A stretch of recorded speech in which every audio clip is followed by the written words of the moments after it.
کسی گاؤں کے قریب ایک جنگل میں جانوروں کی ایک چھوٹی سی بستی تھی جس میں سب جانور بہت پیار سے رہتے۔ ان جانوروں میں ایک گلہری بھی اپنے 2 بچوں کے ساتھ اپنے چھوٹے سے گھر میں رہتی تھی۔ وہ اپنے بچوں سے بہت پیار کرتی، انہیں پیار سے کھانا کھلاتی، انہیں خوش رکھنے کے لیے ان کے ساتھ کھیلتی۔ باغوں میں سیر کرتے کراتے اس کی زندگی اپنے بچوں کے ساتھ ہنسی خوشی گزر رہی تھی۔ ایک دن گلہری نے اپنے بچوں سے کہا، بچوں کیوں نہ آج رات ہم ایک ندی کنارے گزاریں؟ بہت مزہ آئے گا۔ ارے واہ، میں تو وہاں مچھلیاں پکڑوں گا۔ اچھا ٹھیک ہے، چلو تیاری تو کر لیں۔ جب رات ندی کے کنارے خوب مزے کرتے ہوئے ہنستے ہنساتے ان بچوں کی نظر درخت کے نیچے بیٹھے ہوئے ایک لومڑی کے بچے پر پڑی تو اسے دیکھ کر اور زیادہ ہنسنے لگے۔ بچوں کے ہنسنے کی آواز سن کر گلہری ان کی طرف متوجہ ہوئی اور دیکھا کہ درخت کے نیچے ایک ڈرا سہما ہوا بھوکا پیاسا لومڑی کا بچہ بیٹھا ہوا ہے۔ اسے دیکھ کر گلہری کو بہت ترس آیا اور اسے بھی اپنے بچوں کے ساتھ گھر لے آئی۔ اب گلہری لومڑی کے بچے کو بھی اپنے بچوں کی طرح کھلاتی پلاتی اور خیال رکھتی۔ اسی طرح کئی ماہ گزر گئے۔ ایک دن گلہری اپنے تینوں بچوں میں برابر کھانا تقسیم کرنے لگی تو لومڑی نے خیال کیا کہ اتنے سے کھانے میں میرا کیا ہی پیٹ بھرے گا۔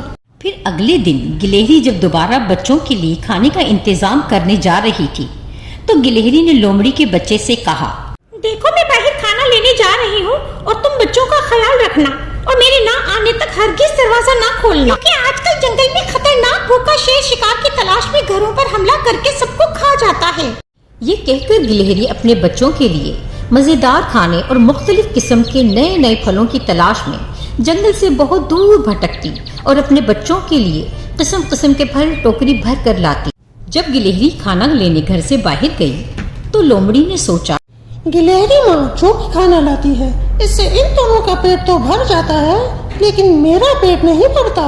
یہی کچھ سوچتے ہوئے اس کے چالاک ذہن میں ایک شیطانی خیال آیا، اگر شیر آ کر ان بچوں کو کھا جائے تو ان کے حصے کا کھانا بھی مجھے مل جائے گا اور میرا پیٹ بھر جائے گا۔ ابھی وہ اسی سوچ میں تھا کہ اچانک گھر کے باہر بھوکے شیر کی خطرناک دہاڑنے کی آواز سن کر لومڑی کے چالاک بچے نے گھر کا دروازہ کھول دیا اور جلدی سے الماری میں چھپ گیا۔ پھر کیا تھا، اوہ!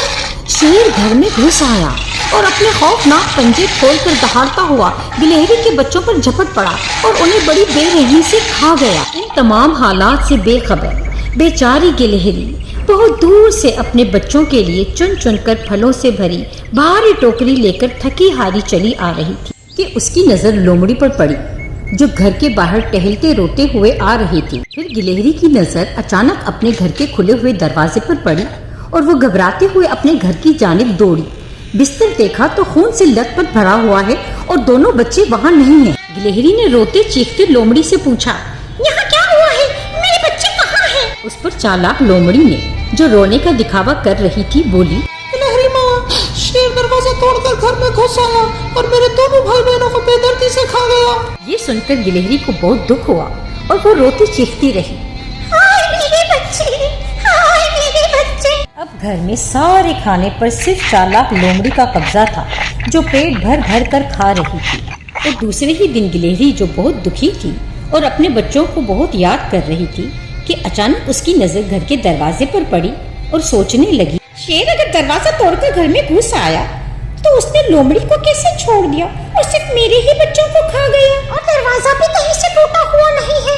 اب گلہری کو سمجھ میں آ چکا تھا کہ اس چالاک لومڑی نے ہی سارا کھانا کھانے کی لالچ میں ہی شیر کو گھر میں گھسا کر میرے بچوں کا شکار کروایا ہے۔ گلہری نے جب گھر میں آ کر یہ منظر دیکھا کہ چالاک لومڑی بڑے مزے سے سارا کھانا ٹھونس رہی ہے تو غصے سے آگ بگولا ہو کر کہنے لگی، نکل جا میرے گھر سے، تو ہی میرے بچوں کی قاتل ہے۔